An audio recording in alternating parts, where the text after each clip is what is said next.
seeing ourselves in a bigger and more authentic way, whether the connection is with another human being with whom we're having some kind of relationship challenge or breakdown. It's in reestablishing the connection that everything can begin to work again. And it's challenging to do that with others if the relationship you have with yourself is mostly cut off or shut down. And I don't think this is binary, like on, off. I do think that we evolve, we unfold, we grow. Our capacity to hold more grows as we grow. So this isn't necessarily like 1-0 on, off. But I think there has to be a certain amount of connection with oneself. And by connection, I mean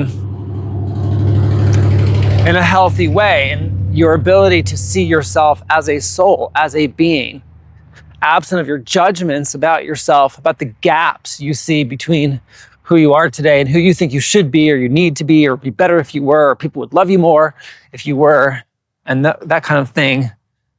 I'm talking about beyond all that, which is all just stories, which is all just add-ons to what's really there. If you get present and you connect with yourself as a being, what you will find there in your experience on the other side of all that judgment and assessment is a presence. And inside of that, even maybe a set of values or commitments that you're really proud of. So if you reestablish that connection, in my case, I do this on a daily basis in my morning meditation. And if you reestablish that connection, it becomes way more available for you to reestablish a connection that may have gotten turned off or shut down between you and another with whom you're having a challenge. Because it's through the connection, when the Bluetooth got turned back on, that the job of each piece of the network of things can do what it needs to do. So when you're connected with yourself and then you connect with another, what does that mean? Connecting with another, well, a lot of what that means is very similar, which is seeing them with empathy beyond your judgments about what they did wrong or how they should be different or how they harmed you in some way.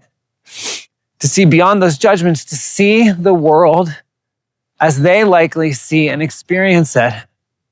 It doesn't mean you agree with it. It doesn't mean you're going to give up something that's important to you. It doesn't mean you're going to allow someone to violate some boundary. It just means to be able to connect with their view and experience until you can actually see it the way they do. When that connection gets reestablished, so you can be connected with yourself as a being, connected with them as a being, with a particular experience, and speak from there, everything can begin to function again the way that it was designed. It can begin to be more powerful. It can begin to be more graceful, more loving. So this takes practice. It takes practice. You can feel a lot of fear sometimes. I know I do. And stepping out of my own view or my own arguments or my own needs long enough to see the world through someone else's eyes and to really consider it. It's an act of courage many times. It's also an act of love. So I invite you today to look and see where might that Bluetooth connection have gotten turned off or really shut down, and to start to reconnect it. I think you'll find on the other side of that reconnection, there's just a lot of effectiveness. There's a lot of grace. There's a lot of joy, a lot of love, all of that. So thank you very much for watching. I appreciate you and have a great day.